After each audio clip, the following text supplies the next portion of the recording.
after 30 minutes, ito na yung dough natin. Dumoble na siya. Gamit tayo ng 11 inches fan. Dalawa lang to.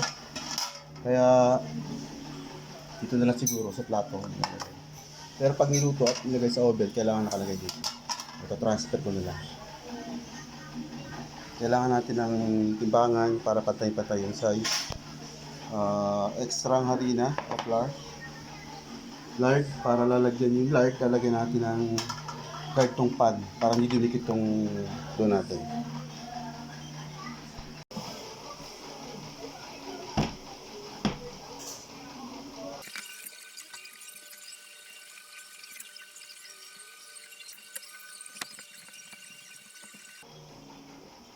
$250 grams bawat isa.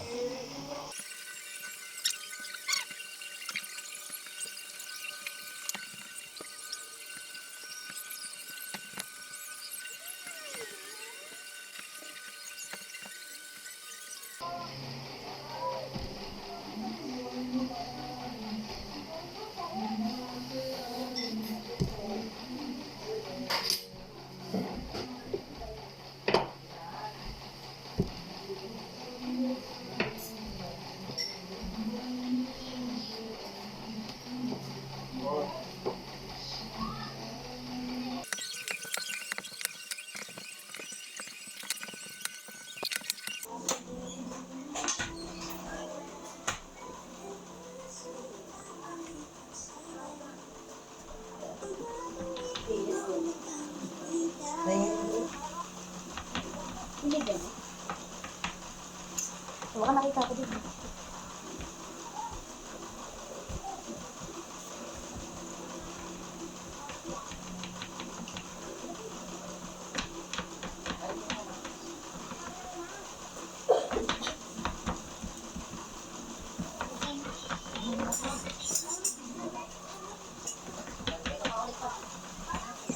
Lagyan natin ng mga butas. So, wala nang dito, no?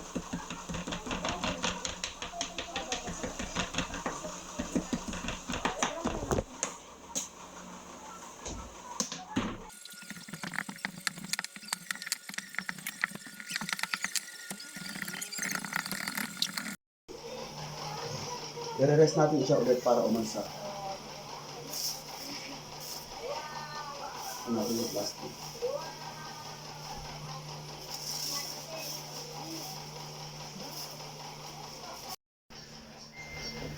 So after 1 hour or 45 minutes to 1 hour, ito na po ang ating crust or dough. Umalasa na po siya.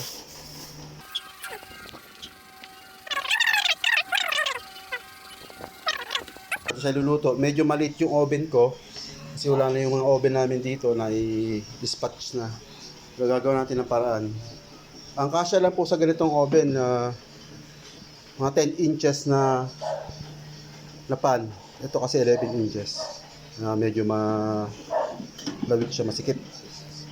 Pero gagawin natin ng paraan para diskartehan na natin na maluto natin. Tanggalin natin yung ating dough.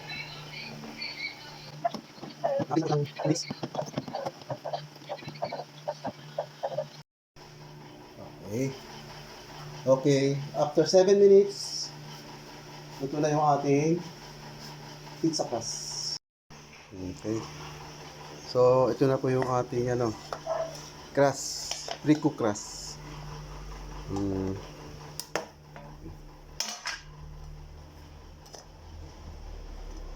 Pwede na tayong gumawa ng ating pizza. Magawa tayo ng isa. Kasampulan natin ng isang pizza. Yung bacon. Try natin bacon. Cheesy bacon.